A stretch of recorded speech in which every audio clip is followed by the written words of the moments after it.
Two men are sent to a planet where colonizers were sent almost 1,000 years ago in hopes of saving humanity. I am Queen here. A spaceship from Earth flies to the distant planet Antar. Pilots Jake and Adam try to contact the planet, but there is no response. Apparently, the colonists are long dead, for it has been 900 years since their expedition established a colony in the most remote part of the galaxy. Before we can tell you the real reason for their arrival, we need to check on the planet. Upon entering the atmosphere, the ship loses control and crashes, but Jake and Adam survive. The men make it outside. Adam has to provide medical care to Jake, who suffered a shoulder injury in the emergency landing. When Jake suddenly hears a dog barking, Adam chuckles. It's just the effects of the medicine, but then also hears a dog barking. Going to investigate, Adam discovers a young boy with a dog in his arms. The boy complains that he is being chased and runs away. Adam runs after him, while the boy is surrounded by women in armor, grabbing him and carrying him away. A few minutes later, Adam finds a metal knife in the area and immediately a massive earthquake starts. Adam calls Jake and asks him to do a geoscan and sets off on his way. Soon he sees a grand building in front of him. Upon entering, he finds many women inside. Some are dressed in black clothing, making ritualistic movements, while others look like warriors in armor. A woman who looks like a leader comes forward, but immediately a priestess of Toxon appears in front of her and calls for the mother serpent to receive their blood sacrifice. And the next moment, the head of a huge snake appears from under the temple. The priestess orders to bring the sacrifice, and the boy is brought forward, seeing whom one of the priestess's guards screams, for it is her brother Will. The girl stands up for her brother, fighting the guard, and the snake grabs and swallows her rival. Toxon orders the girl's arrest, but Queen Sumuru rises to her defense. Adam, who has been closely watching the conflict between the two beauties, suddenly receives a summons from Jake. Noticing the intruder, the warriors try to catch him. Sumuru orders the stranger to be brought to her. Adam and Will run to the landing place.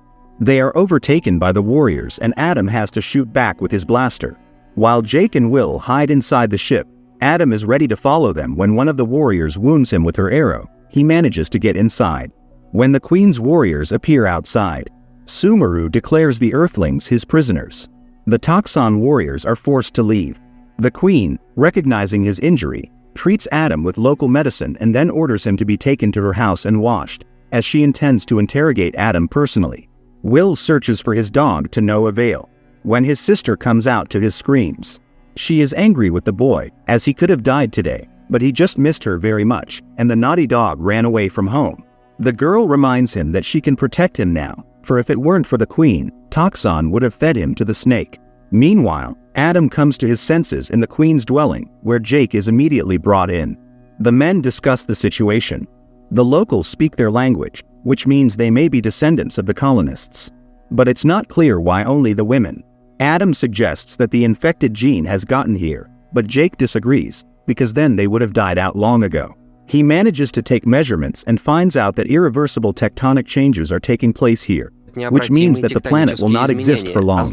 The men test for contamination, but there is no sign of the disease. They notice Will, and Adam offers to test him too. He fearlessly puts his hand under the scanner, and Adam says Will is perfectly healthy. Will's sister appears and announces that the Queen wants to question Adam after his bath. The man is led to the Queen's chambers. After completing the ritual, Sumuru begins to examine the Earthman's blaster. He warns caution, but the Queen fires, scaring those around her, then begins to ask questions about where they came from and why. The man shows her a hologram of his planet and tells her about the land and the first colonists. For 40 years, the Antar space base sent reports to the nearest colony on Sirius, and then suddenly the connection was cut off. There were constant wars going on back then, and no one cared about the planet. So they flew in to lend aid to the dying planet. It turns out that the Queen is aware of earthquakes and has very advanced engineers, and the sacrifice ceremony is an invention of the Priestess Toxon, who thus maintains her power.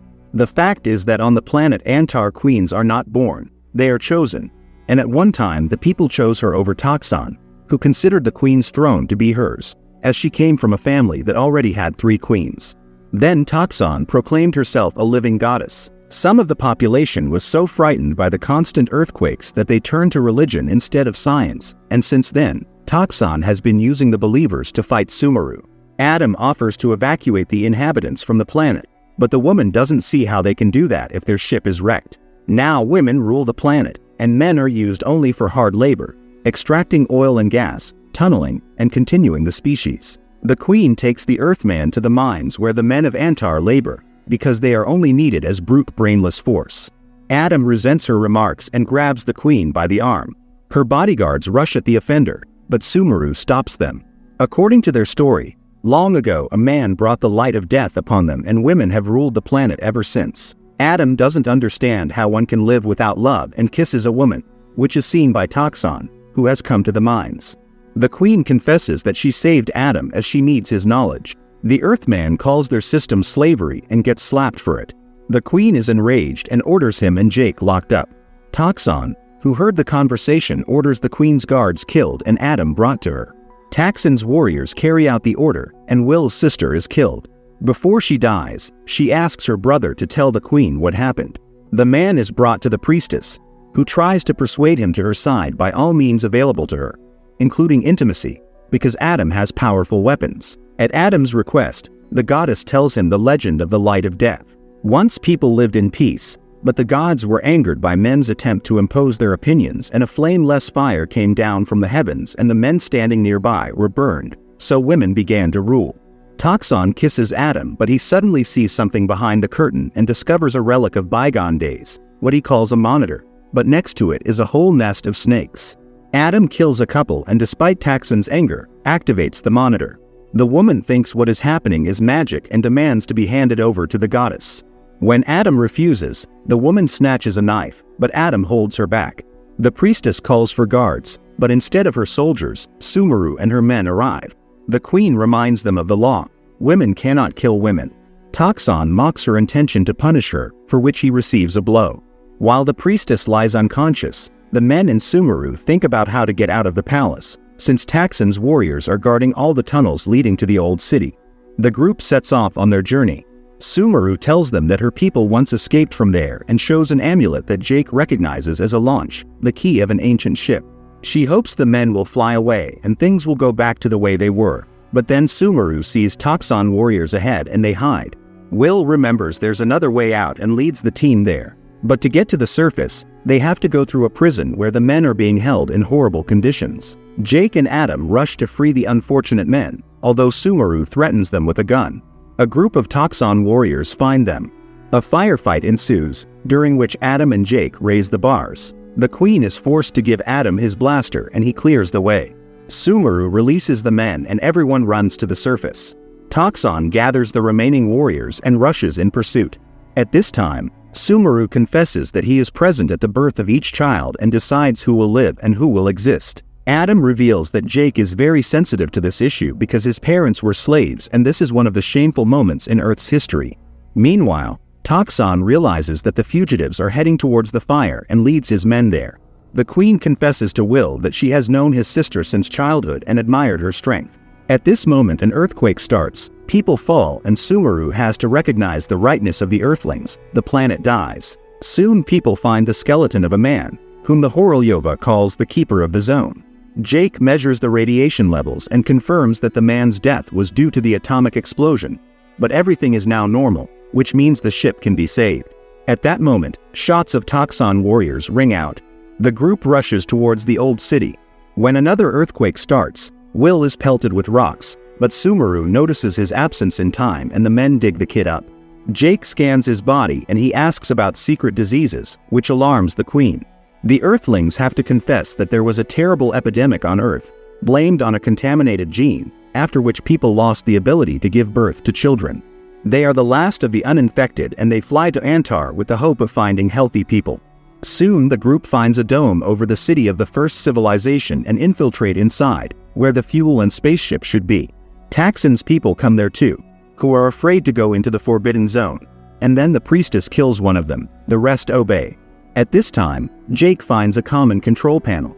It becomes clear that a quantum reactor once exploded here, though the equipment is intact. The pilot activates the machine and proceeds to check it out while Adam and Sumuru find the ship. In the meantime, Jake starts up all the generators so the shuttle can plug in and start its reactor. The pilot then explains the cause of the explosion, which has nothing to do with the operator's gender. The Queen becomes desperate, as they were wrong all along. At this time, Jake leaves Will to look after the generators. Adam starts the ship's generators while Toxon leads his men to the common reactor control panel. They open fire on Jake, Sumuru and Adam run to his aid. The two women converge in a knife fight as Jake reports that the generators are about to explode and the shuttle needs to be launched quickly. There's no way the Queen can overpower her opponent. Adam tries to stop them, but then Toxon hits the electrical panel and gets electrocuted. Jake takes the shuttle out of the hangar when the still-alive Toxon grabs a knife and tries to attack her opponent again, but is killed by Adam's blaster. The ship finally rises up. Sumuru and Adam manage to get on board. Jake checks the systems and makes sure the ship is able to carry all the Antar inhabitants to safety. Adam asks Jake to lower himself and the Queen orders the men to enter the ship. One of the men hands her a whip, a symbol of royalty, but the woman throws it away because things will be different in the new world. The ship is preparing to take off when a huge snake appears on the surface and tries to delay the shuttle, but Adam kills it with a volley of reactor fire. One of the warriors gives Will back his dog, and the surviving Antar residents go to their new home. An old sci-fi where good triumphs over evil, leaving hope for a happy future. Subscribe to the channel, put likes and write your opinion.